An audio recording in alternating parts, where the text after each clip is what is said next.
Hey folks, here with Peter today with Seminis, and Peter's really dialed into the food and agriculture of the world, I might say.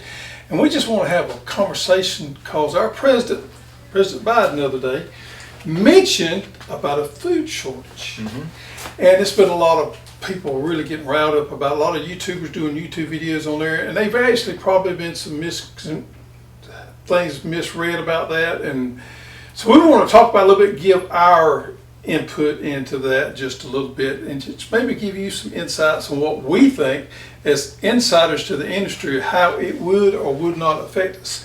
So, I was doing some research on Ukraine, and the interesting thing, it's a large agricultural country. Yes, heavy agriculture. Some of it call it the Russian Federation. They kind of include Russia in with Ukraine, but we're just going to talk about, because Russia within itself has had some problems within this war thing, so there's some issues going on there, but we're primarily going to talk about Ukraine. So Ukraine is a huge exporter of corn, wheat, sunflower, rapeseed, but I think primarily one of the biggest exports is actually sunflower oil, which I thought was very unusual. Using a lot of products. Yeah. So if you think about processed foods, a lot of processed foods have these refined oils in them, such as soybean oil or sunflower oil, things like that. So when he mentioned that we was going to have a food shortage, my mind first said, when I first heard that, that's not really going to affect us.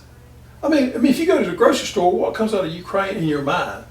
You go to the produce section, what's there? Yeah, nothing. Yeah. So I didn't think myself. All downstream. It's all downstream from there. However, when you start digging deeper into this thing, we understand that some of those oils is going to have dramatic consequences maybe on the processed food industry. But I'm going to let you talk about a little bit, maybe a secondary thing that we didn't even think about. This has more complex issues to it in the fertility part. Yeah, fertilizer. Russia and Ukraine are some of the world's largest exporters of fertilizers, nitrate-based fertilizers. And that's really what's got the most of the horticultural industry in the U.S. concerned, is the cost inflation that's taking place in fertilizers. And it's probably not a short-term thing. This is, you can't just go find new supply chain for items like fertilizer. I mean, they're mined product or manufactured from as a byproduct for natural gas or petroleum production. So, we're here in Georgia, a large ag state, a lot of large horticultural state, and I would say right now the largest inflationary cost for the horticultural growers we work with is fertilizers. I think I've seen where Ukraine was second exporter in the world of potassium. No, maybe it was 3 in potassium and second in phosphorus exporter in the world. So that's a huge amount.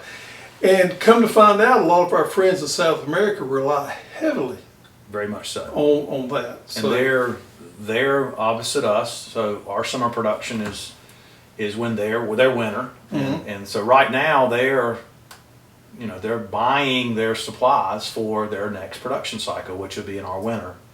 So August, September, October is when they are planting in Central and South America, mainly South America. And there's a lot of concern about how much fertilizer is going to be available to them. Yeah, and what it's going to cost them if they can get it. And that's absolutely going to have a domino effect on us probably next year. Can't see how it doesn't. I mean, these things just don't. You just don't go dig a mine or manufacture fertilizers out of nowhere. Yeah, and your mind tells you we get a lot more of our food products from South America than we do Ukraine. So that domino effect of those raw inputs is what's going to get us there to have an impact on some of those grains. Then I go back to processed foods. I think about breakfast cereal. Well, it's animal feed too. Yeah, animal feed too. So I hadn't even thought about that. So that is people are talking about, just hobby farmers, they're talking about the price increase on feed here lately. Imagine what commercial guys are having to go through on these feedlots. Well, I mean, if you're in that business, I mean, it is going to be something you're going to have to pass along, or you're not going to survive. I mean, there's just no way to absorb a lot of that cost if you're a fairly low margin producer. Yeah. So if we look at the price of sunflower oil and some of the grains and stuff that was going to be coming here at higher price, and then we turn around and look at all these higher input costs as fertility is going to cost. us here in the United States, as long as the finished products out of Brazil, we're looking at higher finished produce costs here in the United States. Yeah, all the more reason if you're a gardener, you put stuff up. Yeah. I mean, do what you can to help yourself out. I mean, if you enjoy gardening, take advantage of that hobby and put stuff in your pantry. Freeze. I mean, you're probably, that's not necessarily going to be cheaper than what you would get at a grocery store, but you're not going to be without. I'm assuming y'all have too. We've done it for years. We didn't call it prepping. We just call it living. I mean, we've done it ever since we got married. We did it for the pleasure of it. We thought we had to do that to have food, because we don't run the town every night. No. We live out in a rural area, and we just don't. We just pull us off the shelf and make something. The sheer pleasure of it is what you do it for. But nowadays, potentially the next couple of years, you might be doing it more to help. Who would ever thought that you could go into a grocery store, some of the shelves would be empty in there? I mean, I've seen it with my eyes in the last year and a half, 2 years. Hard to fathom. It is. And from the looks of things, that could be happening even worse as we go into things. So, yeah, just like Peter said, prepare yourself, learn the skill set of gardening, because, hey, that's a skill set you can pass down from generation to generation. For sure. We have a lot of people coming here that's young, that don't want to learn how to grow their own food, and they don't know anything. And we try to point them in the right direction, but learn that skill set. And if you're lucky enough to have grandfathers or fathers like Peter and I have, pay attention.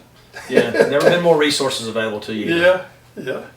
All right. Thank y'all very much. That's our 2 cents worth on the food shortage. So if you want to know more about our products, or you want to learn more about vegetable garden, check out these videos.